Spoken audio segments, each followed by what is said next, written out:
hinahawakan na nila ako sa ano. Minsan, di rin ako makapaniwala nun kasi bakit lalaki yun. Akala ko parang expression of love yun. Ano, dahil nga feeling ko family ko sila. So, pumapayag ako na ginaganon ako. Binatilyo, ni-rape ng kapwa lalaki sa loob ng 4 na taon. Ano ang magiging bunga nito sa kanyang pagbibinata? The Daymir Baetiong Story. Dito sa The 700 Club Asia, susunod na.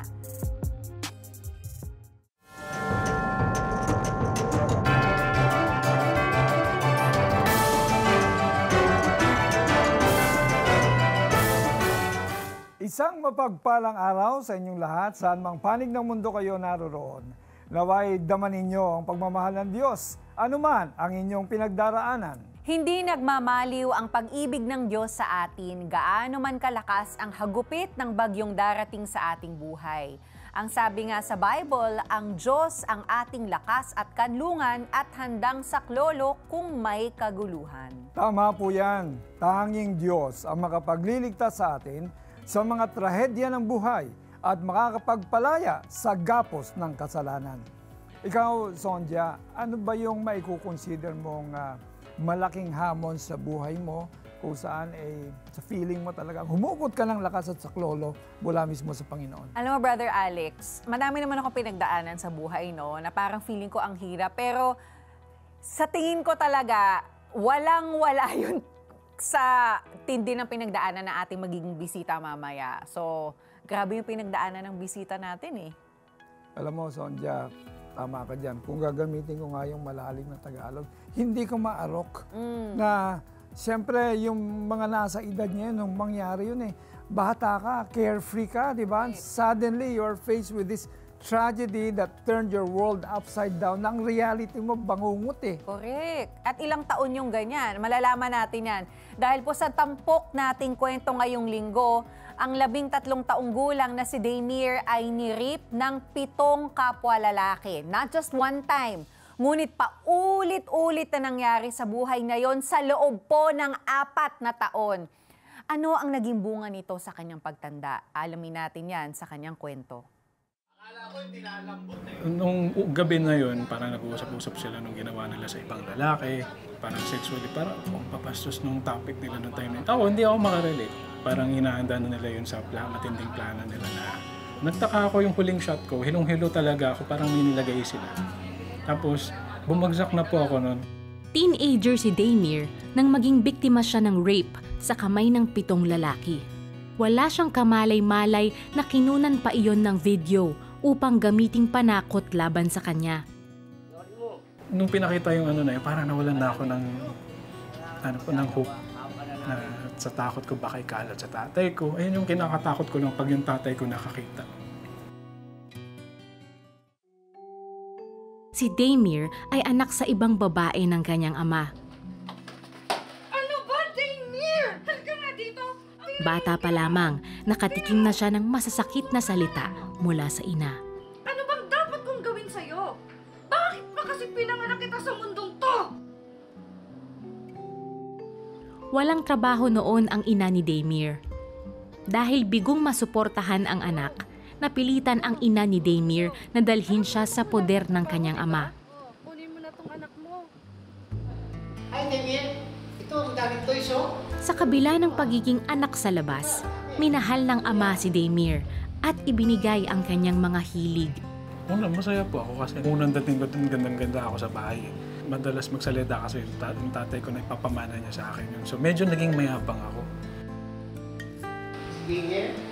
Kumusta, Daymir? Actually, yung stepmother ko mabait naman po siya.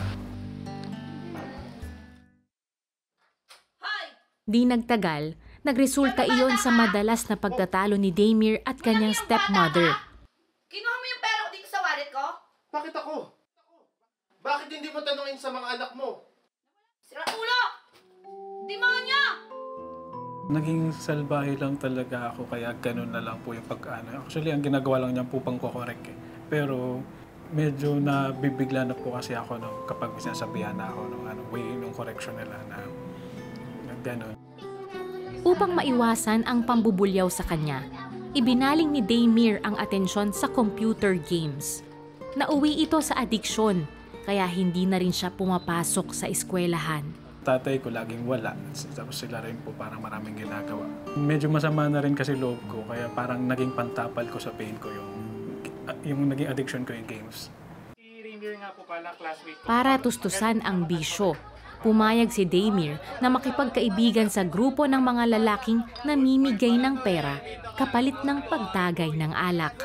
Napadalas ang pagsama ni Damir sa mga nakatatandang kaibigan na itinuring niyang parang mga tatay. Kasi first time ko makarinig nung magagandang sinasabi sa akin. Usually, parang ang ganda ng labi. Pero medyo sexual yung sinasabi nila. Pero hindi ko pa naririnig yung affirmation na gano'n. Pero medyo masarap sa pakiramdam kasi walang nanggaganon sa akin eh.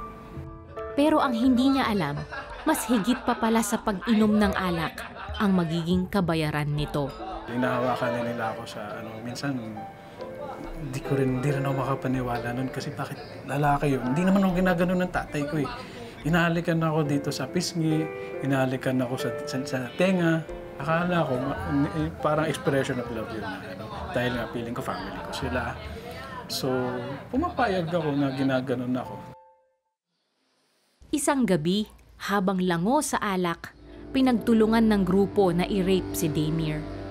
Huli na nang malaman iyon ng binata. May isang naiwan doon, sabi niya sa akin, alam mo, hindi ka na pwede magmotigas sa amin kasi hawak ka na namin ngayon. Pinakita niya yung video. Doon na ako hindi kinabahan. Ayun na yung time na iyak ako, naiyak.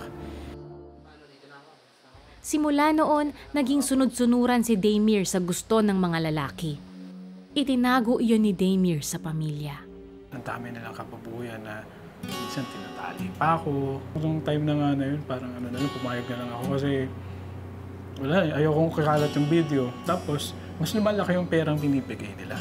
So, ayun na lang yung pansamantalang nagiging comfort ko na. Pero binihag siya ng takot at nabuhay sa pagtatago. Pag may mga party sa bahay, kasi every time may mga birthday, hindi ako lumalabas. Tsaka nagdidiri ako sa sarili ko, parang hindi ko deserve mas makisalamuha sa kanila. Feeling ko masisira yung pangalan nila tayo sa akin. Hanggang kailan magiging alipin ng takot si Damir? Matigil na kaya ang sexual abuse sa kanya? Alam mo, Brother Alex, habang pinapanood ko yung kwento ni Damir, yung sinabi mong salita kanina, hindi mo maarok. That's how I was feeling while watching. Na parang, totoo ba to? Nangyayari ba talaga to? A 13-year-old boy gang raped by 40-plus-year-old men nang paulit-ulit. Talagang, hindi ko ma-imagine yung pain ni Damir at yung confusion niya na, ano to? And it's really hard to imagine a good future after what happened to him. Talagang, ano nang mangyayari? Parang yun talaga yung maiisip mo eh. Alam mo, para sa akin nga, this is shocking. Kasi, alam mo, it goes against our norm, social norm. Ba't ko nasabi yun? Kasi, ang parent talaga, yung babae ang inaano natin eh. Mas inaalagaan. Yes, so, si Damir, 13 years old na siya, at saka lalaki yun eh. Kung sabi nga niya, hindi niya maisip na gagawin sa kanya, hindi ko rin maisip na may ganun pala. So, ibig sabihin, grabe na talaga ang nangyayari. And to think about it, sexual abuse, especially against a child, is a deplorable reality in our sin-stricken world. The psychological, emotional, spiritual, and physical damage of the abuse remain long after molestation has ended. Ang tawag nga ng mga doktor dito is trauma. Kahit hindi niya sabihin, parang napapanaginipan niya yun, nafe-feel niya na nangyayari sa kanya. And nakita natin sa unang araw ng kwento ni Damir, na dama niya ang pinsala na nagawa nito sa kanyang buhay hanggang sa pagbibinata. Gayon din naman, Brother Alex, the Bible also strongly speaks against sexual sins and it condemns sexual perversion, including nitong rape of men to men. At mababasa po natin yan sa Biblia, Genesis chapter 19, that God destroyed Sodom and Gomorrah due to the wickedness and the sinfulness of the people, and that included men engaging in same-sex rape. Sa totoo lang po, sex is a gift given by God to married couples, a man and a woman. Any sex engaged outside the marriage is condemned by God. Lalo na sexual assault to women and children. That's right. And if you're here watching, if you've come across this episode and you've been sexually abused as a child or in your early teens, you know, there is a healing journey. Healing is possible. Being set free from that is possible. But you know what? It begins by coming face to face with God, by trusting Jesus and releasing that pain to Him and having that relationship with Him. That's when healing starts. You know, the Bible says in Psalm 72 verses 12 to 14, it encourages those in pain to call on the Lord. It says, "For He will deliver the needy who cry out, the afflicted who have no one to help. He will take pity on the weak and the needy and save the needy from death. He will rescue them from oppression and violence, for precious is their blood in His sight." So if you're watching right now and you've been a victim of this kind of abuse, and you're saying, "Lord, I want to give you my life. I want to surrender my life to you. I want to take hold of the healing that you offer." And you know, it's not just healing. The Lord wants to give you a new life. These experiences, these painful tragedies, they don't define you, but now it will be the love of God that will define you. So if you're that person, you're saying, "Yes, I want to receive Jesus as my Lord and Savior," pray this simple prayer from your heart. "Lord God, I come to you, I surrender to you my life, I bring you my heart, I bring you my pain. I give you all the shame that these things that have happened to me has cost me. I give you my pain, God. Take my pain, Lord God, I surrender it to you. And today, Jesus, thank you. I want to thank you for coming here on earth to live that life that I should have lived. Not only that, you died the death that I should have died. And on the cross, you bore my sin, you bore my shame, you bore my pain.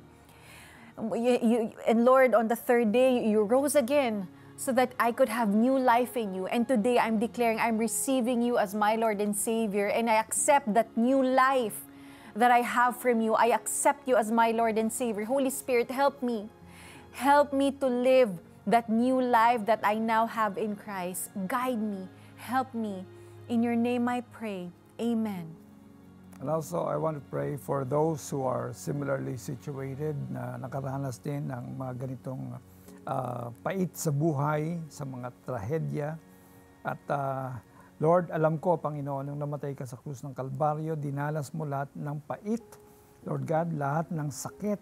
At tinangay mo ito, Panginoon, para mabigyan mo kami ng kaligtasan. So right now, Lord God, dinadalangin ko kung sino man ang nakakaranas ng ganitong rejection, ng ganitong oppression, torture, assault, Lord God, na tunay, Panginoon, na nagdadala sa kanila ng dusa, ng hirap, ng dungis, Panginoon. Right now, in the name of Jesus, I declare, Lord God, that anybody, anyone, Lord God, who is suffering from this, there is a remedy. And the remedy is to trust in you, Lord God, because by your stripes on the cross of Calvary, healing has been effected 2,000 years ago. So right now, in the name of Jesus, I pray, Lord God, that your healing touch be upon them, Lord God, that they will experience, Lord God, the newness, a newness in Christ, Lord God, because that is your purpose, Lord God. You have saved us from the worst unimaginable torment and pain, isolation, Lord God, that man has experienced right now. And Lord, in the name of Jesus, I declare that you have overcome this and they will overcome this too. So right now, Lord, I speak healing. I speak restoration, Lord God. I speak comfort, Lord God, in their lives, Lord God. And I declare that pain to simply go away right now. I command the pain to go, Father God. In the name of Jesus, the memories may be there, Lord God. But I just pray nothing is impossible with you. If you are able, Lord God, I know, please delete in their minds, Lord God, this horrendous, tragic event that happened in their lives, Lord God. And I pray that you would work on those memories, Lord God, that they will be set free, Lord God, as if nothing happened, Lord God. In the name of Jesus, amen. Sumabay ka ba sa panalangin upang tanggapin si Jesus? Narito ang CBN Asia Prayer Center para sa iyo 24/7 upang tulungan kang magsimula ng panibagong buhay na punong-puno ng pag-asa, kapayapaan at tagumpay. Just text YES, your name and location o mag-chat sa The 700 Club Asia Facebook Messenger.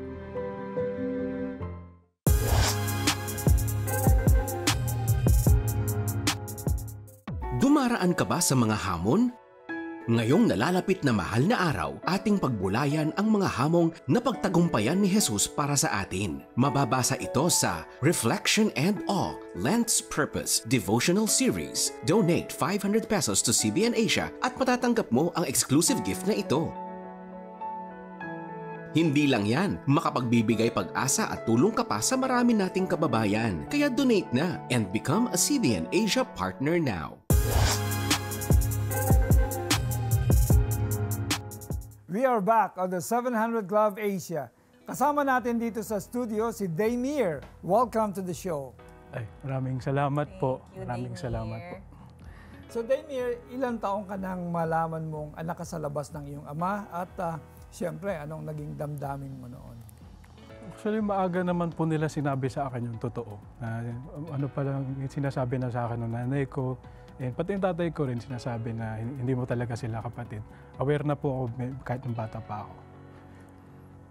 At saka ito yung nangyari, as we've seen in the story, no, you were also abandoned by your biological mom. Kaya di ba napunta ka dun sa side ng daddy mo and his family. How was your relationship with your stepmom and your siblings? Noong una po, okay naman po sila. Tanggap naman po nila ako. And medyo nahirapan lang ako makipag-relate sa kanila nung may naririnig na ako tungkol sa nanay ko. So, syempre po, pag may nag-aaway sila, naririnig ko yung pangalan ng nanay ko na ako yung resulta ng something na gano'n na ginawa nila. Ayun po. So, 13 taong gulang ka nang i-rape ka ng 7 lalaki. Opo. Hindi ko lang ma-imagine, siyempre, yung pakiramdam mo noon na may relate mo ba sa amin? Naunawaan mo ba yung tindi lang ginawa nila sa'yo? Noong una po, hindi naman nila ako binigla eh. Parang magsisimula po sila sa pasalita-salita lang. Parang inunti-unti po ko yung sexually abuse padahan-dahan. Kaya nung nangyari na yung pagkakagaasa sa akin, parang alam ko na may intensyon na sila. Kaya lang, hindi po ako makaiwas kasi una, parang mas masaya kasi kasama sila kaysa sa family, mas masaya silang kausap. Tsaka hindi ko po na-experience yung sobrang pagpupuri na overacting na talaga. Gustong-gusto ko po yun kasi sobrang attention seeker po ako ng time na yun. Kung baka kasi you weren't getting the affirmation that you needed as a child from your family. And because they were filling this gap in your life, parang mas gusto mo silang nakasama. So unti-unti, parang napaprime ka na bago yung the night of the rape. Ito bang, Daymir, these guys na nang-rape sa'yo, were they the same people in the span of 4 years? Nangyari po kasi nun, marami po talaga sila. Pero 7 po yung mag-close na magkakaibigan. And yung pinaka-leader po doon, yung pinaka-close ko talaga. So, iba-iba po. Lalo na nung lumipas yung pangatlong taon na, nagugulat na ako kung sino-sino na yung dumadating para mangyari yun. Daymir, in your opinion, siguro I'm assuming the affirmation nga, no, you were looking for it in another place. But ikaw ba sa tingin mo, paano ka napunta dun sa maling crowd, maling barkada? Kasi sabi mo, medyo okay naman yung kahit papaano, okay naman yung relationship mo sa ama mo. So what do you think triggered that being in the wrong company? Siguro po yung response ko na meron sobra akong pain na nararanasan dahil dun sa sakit nung sinabi sa nanay ko, tsaka sakit nung sinabi sa akin. Although kahit gano'n naman nangyari sa amin ni nanay, nasasaktan pa rin ako pag sinasabi na anak ako sa, minsan minumura pa ako na tungkol sa gano'n. So nasasaktan po ako, parang dahan-dahan na kahit isang beses o 2 beses ko lang siya narinig, talaga ang lalim nung dating sa akin ng salita na yun, basta tungkol kay nanay. Especially as a child. Opo, parang nasasaktan na ako na sinasabi nila yon. Pero hindi lang naman sila kasi pati sa ibang tao naririnig ko na rin yun. So, they mean, I don't want to be presumptuous, pero para sa akin, parang mahirap gawin yung parang double life ka kasi Opo. tinago mo Opo. Paano mo na-carry lahat yung mga yon? At ang hirap gawin yon kasi parang wasak na wasak ka Parang it's even hard to act normal, di ba? Pero nagawa mo yon. So, paano mo lahat na itago yun sa mga magulang mo? Sa totoo lang po, dito halata po ako na may nangyaring ganun. Kasi ang response ko po kasi sobrang abnormal. Nagtatago po ako sa ilalim ng higaan. Nagtatago po ako sa aparador. May mga pagkakataon na para lang makausap nila, para masama nila ako sa food, dadalahan nila ako ng pagkain sa pintuan ko sa labas.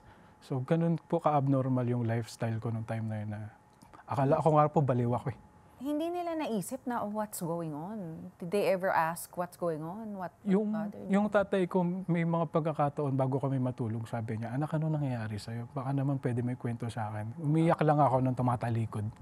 So, hindi ko po kaya kwento yung kahihiyan na nangyari na yun. Hiyang-hiya po talaga ako. At saka, Damer, kasi kinuhaan ka ng video Opo, ayun.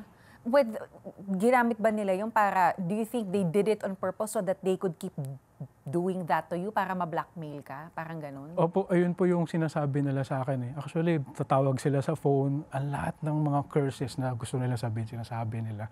O kaya pag na-araw sila, tatawagan nila ako pag wala ako doon. Magkikwento sila ng kabastusan nila. Ganun lang sila, kwento lang sila na kwento. Physical, talagang verbally and sexually torture po ako ng time na yun. Siyempre, nung na-realize mo na ginawa nila sa'yo yung kasamaan na yun, siyempre, naggalit ka rin, no? Pero sumagi ba sa isip mo na magsampa ng reklamo dun sa mga rapist mo? Actually, wala po sa isip ko yun. Una, hindi ko po alam. Saka hindi ko alam paano ko kikwento sa tatay ko. Na hindi ko makwento na ang dami ng ginawa sa akin. Minsan nga po, sobrang sakit ng katawan ko. Gustong-gusto ko na sabihin sa kanya. Kaya lang, nanginginig po talaga ako bago ako magsalita. Alam niyo po, yung lalapit pa lang ako sa bubuksan ko pa lang yung pintuan sa kwarto, natatakot na ako. Ganun po katindi yung na-experience kong takot. Grabe. Wala akong masabi, Damer, no? But do you think what was the biggest effect of this thing that has happened to you kasi you were 13, magbibinata ka pa lang. Opo. Ano sa tingin mo yung pinaka naging epekto nun sa process of pagbibinata mo? Ano po, ang naging life, ang buhay ko po, and direction ko, self-destruction. O pumapayag na lang po ako para ang goal ko, mamatay na lang sa sakit. Tapos, naghihintay na lang po talaga ako magkasakit. Tapos mamatay. Actually, may mga season na yun na meron na akong plano na sa span na ganito, wala na ako. Kasi hindi ko kaya mag-suicide din. So, nag-aantay na lang ako magkasakit ng usap-usapan nila na STD or something na gano'n. Yun po hinihintay ko nung panahon na yun. Grabe. Day 1 pa lang ito, Pastor Alex, ng kwento natin. Kailangan with Damer. ng help ni Sonja. Oo. Pero Gabi, the fact that you're here, just wanna say, the fact that you're here being able to share this story, I know medyo nanginginig ka pa when you share this, but the fact that you're able to share this means God has brought you so far, and I'm confident that's bringing you even farther in your relationship with Him, and I know that this will bless a lot of people and give strength to others as well.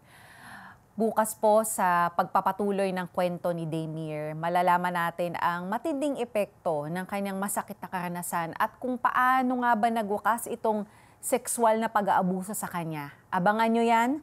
Samantala, wag po kayong aalis, magbabalik kami.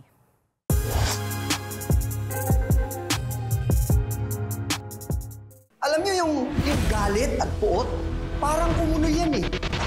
Pero alam niyo, kahit nakakulong tayo sa seldang ito, may tunay na kalayaan.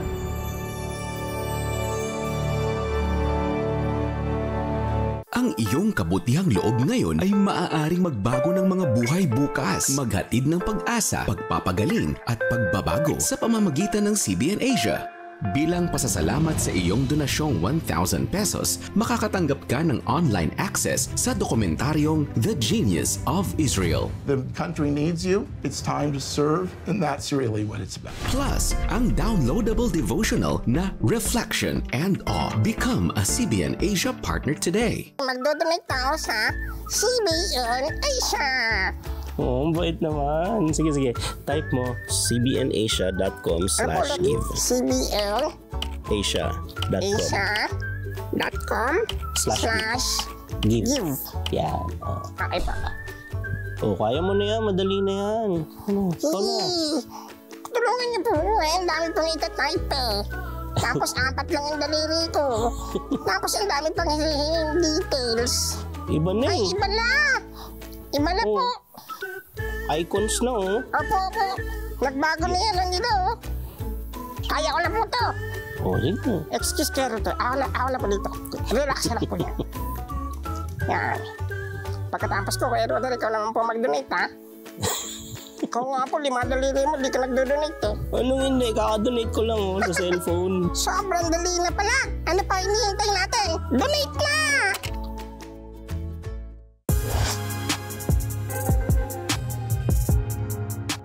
No matter how broken you are from the tragic experiences caused by others, and no matter how serious the sins you've committed in the past, God's grace and mercy remain. No sin is beyond His power to forgive. Kay Jesus may kapatawaran at kalayaan sa gapos ng kasalanan. Ang sabi po sa Bible, tinubos tayo ni Kristo at sa pamamagitan ng kanyang dugo at sa gayon ay pinatawad na ang ating mga kasalanan. Ganon po kadakila ang kanyang kagandang loob na ibinibigay sa atin. Sa pamamagitan ng kanyang karunungan at kaalaman, mga taga-Efeso 1:7-8. The prophet Micah describes God's boundless mercy and forgiveness. He wrote, "Who is a God like you, pardoning iniquity and passing over transgression for the remnant of His inheritance? He does not retain His anger forever because He delights in steadfast love. He will again have compassion on us. He will tread our iniquities underfoot. You will cast all our sins into the depths of the sea." Children are a gift from God. Kung gaano sila kamahal ng Panginoon, ganon din natin sila dapat mahalin. Children should be cared for and never be left in abusive situations. Thank you all for watching. Nawa ang kwento ni Daymir ay mag-iwan ng magandang aral sa inyong buhay. We likewise thank all our faithful partners and supporters who have helped make the production and airing of this show possible. Scan the QR code on your screen if you want to be part of this mighty work of God through the 700 Club Asia. God bless you more and more. Ngayong Martes, Kahapon, napanood natin kung paano nalulong sa computer game si Daymir. at kung paano siya napasama sa barkada na nauwi sa pangahalay sa kanya na naka-video pa. Ang dami nilang kababuyan na minsan tinatali pa ako. Magsusumbong na kaya siya? Paano kaya matutuldukan ang kanyang takot, pangamba at trauma? Patuloy nating subaybayan ang kwento ni Daymir Betiong dito lang sa The 700 Club Asia. Martes, alas 12 ng gabi sa GMA.